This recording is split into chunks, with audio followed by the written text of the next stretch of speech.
किस्त साथ पिछली किस्त में हमने देखा कि हिप्पोपोटेमस ने हाइनों को अपने ताकतवर पादों से खौफजदा कर दिया और वो भागकर अपने कबीले के पास गए और अपने लीडर से कहा। वो बहुत गुस्से में था क्योंकि ये पहला मौका था जब किसी जानवर ने इन्हें शिकस्त दी थी, इसलिए इसने पूरी ताकत से उन पर हमला करने का फैसला किया। इस बार हाइनस के लीडर ने खुद फोर्स की क़यादत करने का फैसला किया। दूसरी तरफ दो गधे और हिप्पोपोटेमस जंगल में आमों से लुत्फ हो रहे थे। गधे ने कहा, तुमने हाइना को अच्छा सबक सिखाया जिसे वो सारी जिंदगी याद रखेगी। हिप्पोपोटेमस ने जवाब दिया, नहीं मेरे दोस्त, हाइना बहुत खतरनाक होते हैं।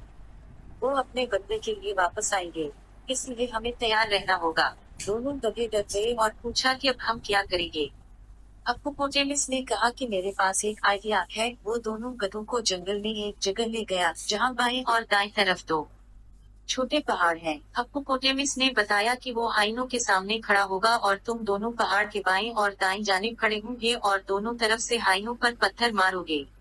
इन्होंने देखा कि हया उनकी तरफ आ रही है। हिप्पोपोटेमस ने अपनी गम को हाइना की तरफ रखकर अपना पंखा शुरू करने के लिए तैयार हो गया और दोनों गधे छोटे पहाड़ों पर अपनी पोजीशन संभालकर दुश्मनों पर पत्थर मारने के लिए तैयार हो गए। जैसे ही वो एक दूसरे के करीब आए, हेनास के लीडर ने कहा, तमाम हेनाओं को हिप्पोपोटेमस के खतरनाक बादों से महफूज रहने के लिए मास्क पहनने को कहा, लेकिन इस बार हिप्पोपोटेमस ने पंखे की तरह अपनी दम चलाई और आमों के बेजों को छोड़ दिया। तमाम आलूदा हुआ के साथ हेनास और दूसरी तरफ दोनों गधों ने दोनों तरफ से पत्थरों से हमला किया। जल्द ही हाइना की बड़ी ताकत बेकार हो गई और भाग गई और आखिरकार हिप्पोपोटेमस की हिकमत अमली काम कर गई। जंगल के वक्त से मजीद गैर मंतकी और मज़ाहिया वीडियोस के लिए सब्सक्राइब करें।